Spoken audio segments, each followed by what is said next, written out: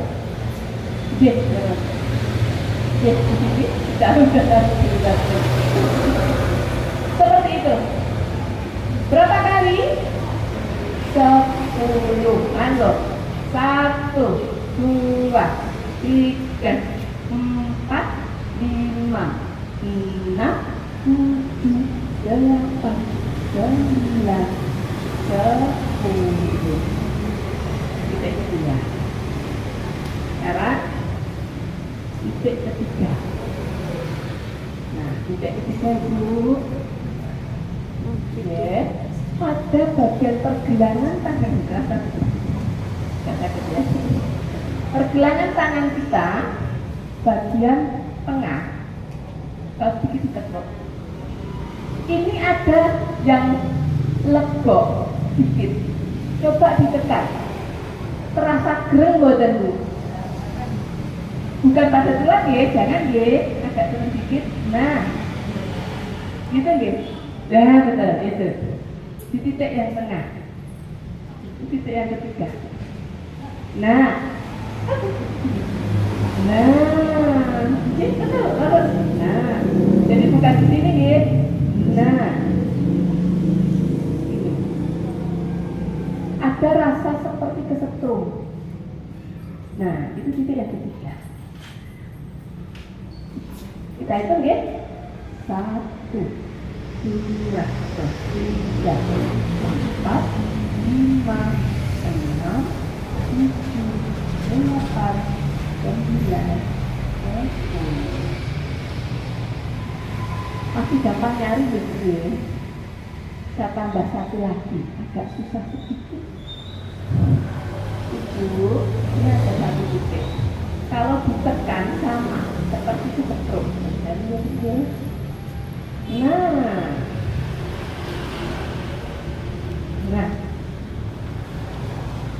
Ini ada jempol, ada pergelangannya.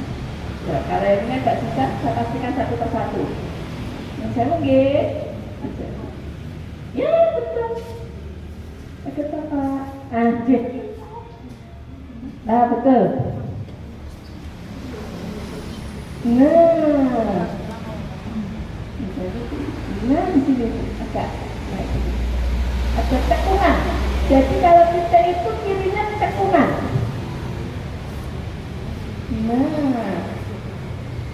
Nah, di sini. Dia harus digabung. Oh, bukan di sini.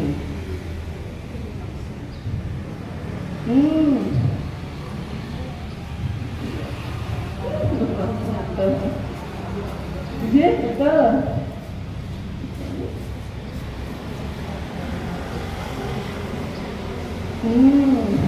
Oke, boleh sih. Cekungan. Apa itu? Gak apa-apa, walaupun lepu ya tetap masih bisa. Jangan apa cekungan itu. Bukan di sini, yang di sini.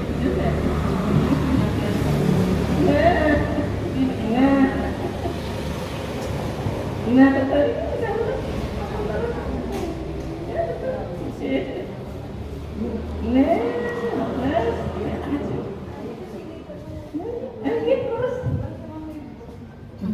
Ini pakai ini aja nih, jangan ini pakai ini dulu. Gitu. Ujung jempol. Nah, keras gitu deh. Terus begini kita expert. Iya, memang rasanya sakit. Apalagi kalau tangannya Pak ada gangguan apa namanya trigger. Jadi lakukan terus trigger.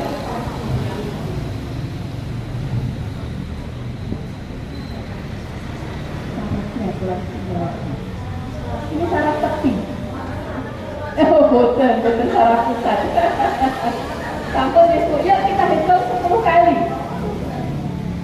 1, 2, 3, 4, 5, 6, 7, 8, 9, 10.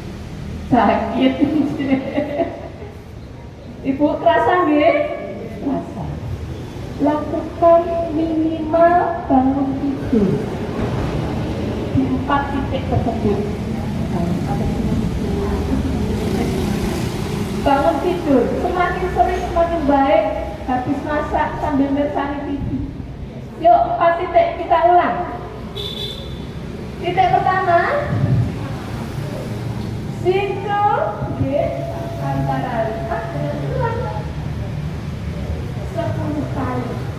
1, 2, 3, 4, 5, 6, 7, 8, 9, 10. Titik kedua. Ya, antara di jari dengan jari telunjuk. 1, 2, 3, 4, 5, 6, 7, 8, 9, 10. Titik ketiga mana Ibu?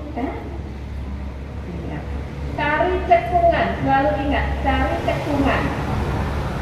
Karena kalau titik itu di cekungan dan banyak sarafnya. Ini yang semua yang kita tekan yang banyak sarafnya.